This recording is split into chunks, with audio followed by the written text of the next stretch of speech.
आंनियाव फैबाय थादों रायलायदों खोन्थादों माबायदि खालामनो नागिरदों नाथाय जोंहा आं बुंदों जे नोंथांमोना आंखौ लाइफार होबाय आं दिनै जेलाव दं आंहा मा बुंनांगौ दं बेनिखायनो जायफोरा बाहेराव दं जायफोरखौ जोंनि नेशनेल डेम'क्रेटिक फ्रन्ट अफ बड'लेण्डनि जेनेरेल एसेम्ब्लिया थान्दै महरै सायख'ना हरदों साबा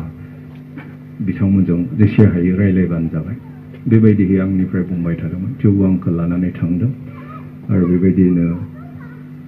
जिफोर थामथिम खालामबाय बेफोरखौ जोंबो मोजाङै बिजिरजों नायदों आरो सम खाबुखौ नायनानै समनि थासारिखौ नायनानै समखौ नायनानै जों गासैबो दिल्लीयाव जायफोरा दोंहैयोमोन रायलायलायनानै जों जाथोंसै फोजोबथोंसै बे जोंनि नांनायखौ बिनि उनाव आरो गोदानै नांनाया जोबनो गैया जों बबेजों माबायदि नांलांनो हायो जों नांलांफिनबाय थानो हागोन होननानै जों थि लादों आरो बेबायदिनो जोंनो एनडिबिपिनि बिथां सोमखोर गोबिन्द बसुमतारियाबो फननि गेजेरजों रायलायहरदों मारै जागोन बोरै जागोन मा खालामनाया मोजां प्रमद बर' एबसुनि प्रेसिडेन्ट बिथाङाबो रायलायहरदों धीरेन बर' बिथाङाबो रायलायहरदों बे जों गासैबो फननि गेजेरजों जों रायलायलायनो मोनाबाबो दिल्लीयाव जियानो जाथोंसै मोजां गाज्रिखौ जों सानना लाब्लानो मा मोनदों मा मोनाखै बेखौ सानना लाब्लानो जों एकर्डखौ खालामनानै जि मोनदों बेफोरखौनो मोजां मावलांनानै आरो गोदानै सानफिननानै दावगालांनो हागोन होननानै जों गासैबो थांनाय 27 जानुवारियाव इन्डियान प्राइम मिनिस्टार नरेन्द्र मदिनि आशीर्बादाव बा बोराव आरो इन्डियाननि नखर बिफाननि मन्थ्रिनि प्रेजेन्सआव एनडिएफबि मोनब्रैबो एबसु आरो लोगोसेनो इउबिपिअ आरो भारत सरकार आरो आसाम सरकारनि गेजेराव मोनसे जारिमिनाव मख'जाथावै बर'नि गेजेराव थामथि गोरोबथाया जालाङो बेखायनो आं दिनै बेखिनि समाव इन्डियानि प्राइम मिनिस्टार नरेन्द्र मदि आरो इन्डियानि हम मिनिस्टार अमित शाह आरो लोगोसेनो आसामनि चिफ मिनिस्टार सर्बानन्द सन'वाल आरो फाइनान्स मिनिस्टार बिथां हिमन्त बिश्व शर्माखौबो आं गोसो गोरबोनिफ्राय गासैबो इनिसियेटिभ लानानै बे एकर्डखौ एबा गोरोबथाखौ सुक्तिखौ जाफुंहोनायनि थाखाय आं बिथांमोनखौबो साबायखर बावो आरो लोगोसेनो गासै जोंनि आफादनि दैदेनगिरि मावथिफोरखौबो आं बे जोंनि सावरायनायाव धैर्यजों थानानै हेफाजाब आरो मदद होनायनि थाखाय आरो बे गोरोबथाखौ जाफुंहोनायनि थाखाय आं गोसो गोरबोनिफ्राय साबायखर बावबाय आरो लोगोसेनो नोंथांमोनखौ जायफोरा जोंजों बे नांगौ समाव गसंफाबाय थाबाय आरो हेफाजाब मदद होबाय आरो बे गोरोबथा खालामनायसिम नोंथांमोना जोंजों थाफाबाय बिनि थाखायबो आं नोंथांमोनखौ गोसो गोरबोनिफ्राय साबायखर बावहरबाय दिनै आं फोथायदों जि सुक्ति जालांबाय बे सुक्तिया जोंनि बे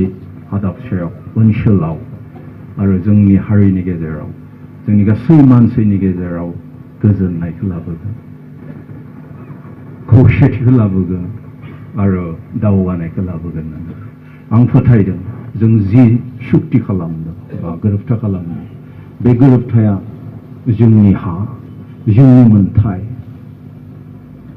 आरो जोंनि जि लुबैनाय आरो हास्थायनाय बेखौ रोखासिन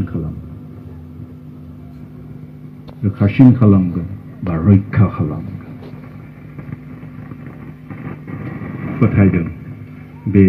एकर्डनि गासैबो लिरनायफोरखौ जुदि आसाम सरकार आरो सेन्ट्रेल गभर्नमेन्टआ जुदि रोखा रोखायै मावफुङोब्ला फोथायदों जोंनि बे बड'लेण्डआ जोंख्लाबगोन आरो जों दावगागोन मानसि महरै हारि महरै आं फोथायदों जों जोंनि हायाव जों जोंनि सिनायथि दं जोंनि साननाय हनायजों जों बे बुहुमनि बिखायाव खर' गोजौ खालामनानै बिखाखौ फोद्दा दैखांनानै जों थांनानै थानो हागोन होननानै जोबनायाव आं बेखौनो बुंनो लुबैदों गेदेमा रायजो राजा नोंथां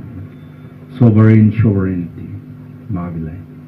जों जेब्ला डिक्शनारियाव नायगोन बिनि ओंथिखौ अब्लाना जों नुगोन जे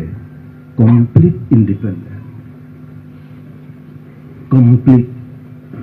जायफ्रानो माने गासैबो बिथिंनिफ्राय उदां बेखौनो सर्वभौम बा sovereign होननानै ओंखाय जों दिनै गासैबो बिथिङावनो जों साफाबो sovereign जानांगोन sovereign is not that sovereign is not something that it is given by others sovereign complete उदांस्रिखौ जों बिनानै गुबुननिफ्राय मोनगोन बे नङा उदांस्रिखौ जों गुबुननिफ्राय बिनानै मोनगोन बे नङा रावबो होआ जासिनानै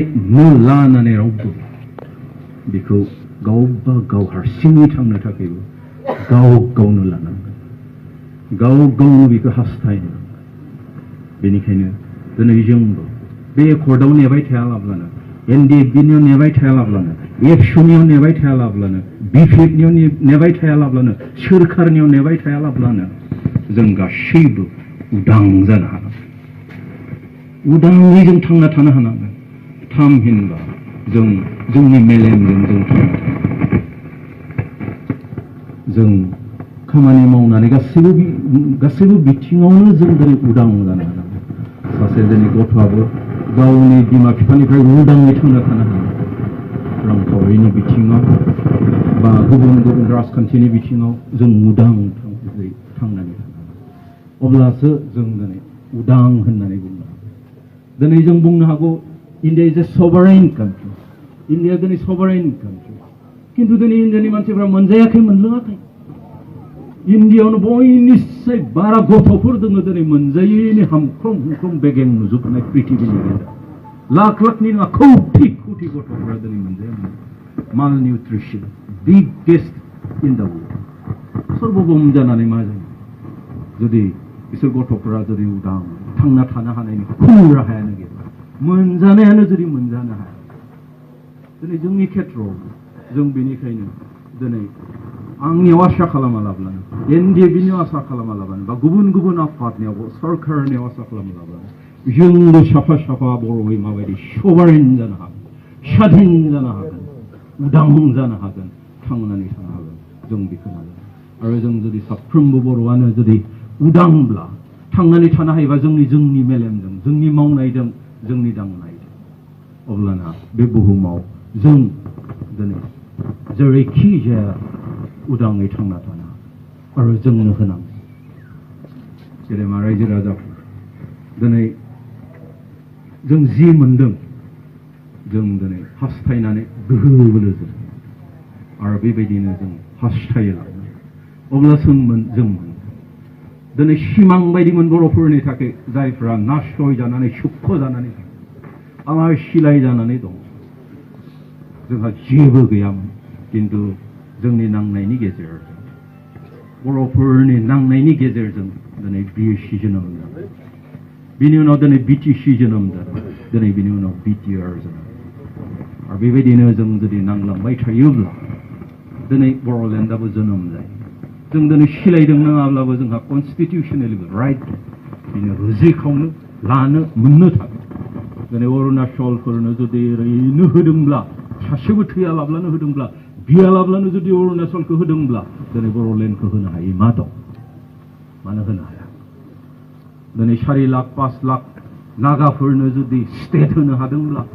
4 लाख 5 लाख दिनै खासिफोरनो होनो हादोंबा दिनै गार'फोरनो होनो हादोंबा दिनै बर'फोरा 4,000 5,000 थैनानै मानो मोनगोन जोंबो नांलांबाय थायोब्लानो जों दिनै मोनगोन आरो बे नांलांनाया माब्लाबाबो जोबनो दिनै जों नाङै 60 बोसोर जाबोबाय 60 बोसोर जाबोबाय आरो सासे मानसिखौ नोंथांमोना जेसेबां आसा खालामब्ला आं लुबैबाबो आं थांनानै थाबाय थानो गतिके दिनै जायफोरा उथिबोदों दिनै जायफोरा इयुननि जोलै बिसोरनो दिनै आरो नांगौ जोंनि दिनै गोदान मुगानि जि नांनायनि जारिमिन बेखौ नायोबा जों नुनो मोनगोन जे ब्रिटिशनि समाव माबायदियै जोंनि सिनायथिनि थाखाय जोंनि मानसिनि थाखाय कालिचरन गुरुमोना नाजानायदों बिनि उनाव जों नुदों जे अल आसाम ट्राइबेल लिग खुलिनानै दिनैहाय जोंनि रुपनाथ ब्रह्ममोना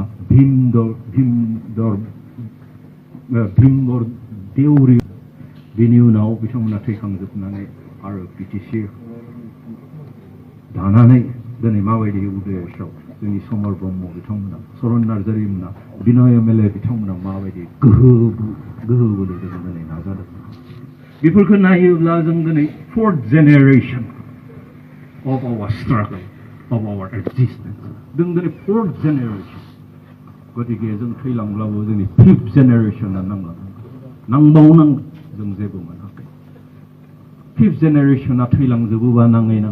आरो बिबावनांगोन सिक्स जेनेरेशन ओंखायनो नांनाया दिनै जोबनो गैया गासैबो बुहुमनि जारिमिनखौ जों नायोब्ला जों बे नांनायनि गेजेरजों